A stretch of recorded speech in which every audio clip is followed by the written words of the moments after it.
mollare mai, crederci sempre, questo è l'obiettivo della regina di mister Bruno Trocini, che quest'oggi affronterà la Nissa allo stadio Oreste Granillo. Amiche e amici, ben ritrovati da Attilio Malena per vivere insieme questo pomeriggio di calcio appassionante, una vigilia vissuta chiaramente dal Nissa con grande attesa, con la volontà di cercare di mettere i bastoni tra le ruote a una regina che con mister Bruno Trocini ha certamente da sempre messo le cose in chiaro per tutti. Con mister Bruno Trocini in panchina il rendimento della regina è stato da sempre un rendimento da promozione diretta, mentre la Nissa fuori casa ha conquistato 19 punti, frutto di 4 successi, 7 pareggi al netto di 4 KO. Ed eccole le squadre che finalmente scendono in campo: Lagonigro, Capitano Agnello per quanto riguarda la Nissa, il numero 9 della Nissa e Antonino Barilla. C'è anche un forte evento da registrare allo stadio Granillo, anche per valutare poi quelli che saranno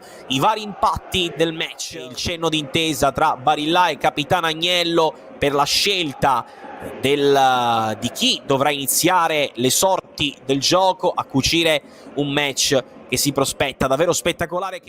L'attesa sta per finire ed è finita adesso, si parte, regina Nissa è partita. Qui sbaglia un mezzo liscio da parte della Nissa, però sempre regina in possesso del pallone con Vesprini. Il cross non è finita però, Barranco in area di rigore all'1 contro 1, il cross di Barranco, la palla resta lì, attenzione perché la regina va subito in vantaggio e indovinate con chi? Proprio lui, Antonino Ragusa, prova a dribblare Girasole, Semenzin, Agnello, zona tiro, lo prova Agnello, adesso Grillo, Ndoye cercando Ragusa, lo stop in area di rigore, Ragusa, il pallone è lì, Ragusa, altra grande chance per la regina.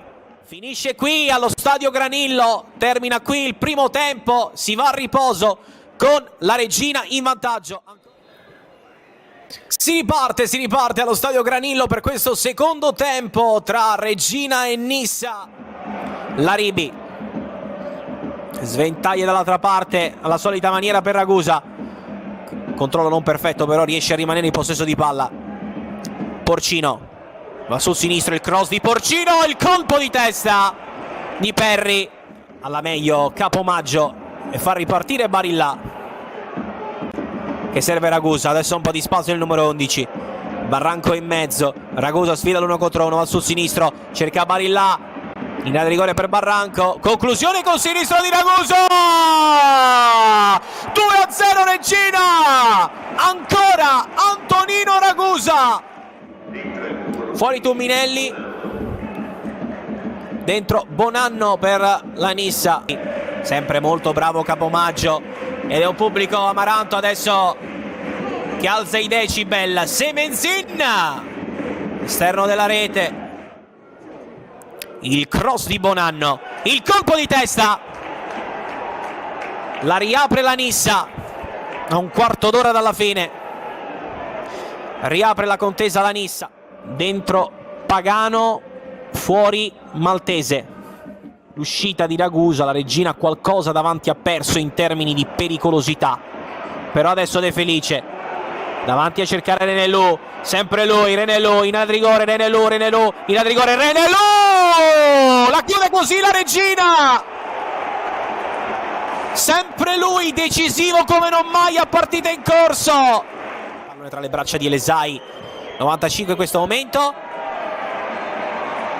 e in questo momento fischia la fine, la regina doveva accorciare e ha accorciato sul Siracusa, obiettivo di giornata raggiunto, una doppietta di Ragusa e un gol di Renelou spazzano via il Nissa e una regina che dunque festeggia come sempre con il grande pubblico del Granillo per il momento. Dunque dallo stadio Oreste Granillo è tutto, la regina festeggia, vince 3-1 contro la Nissa.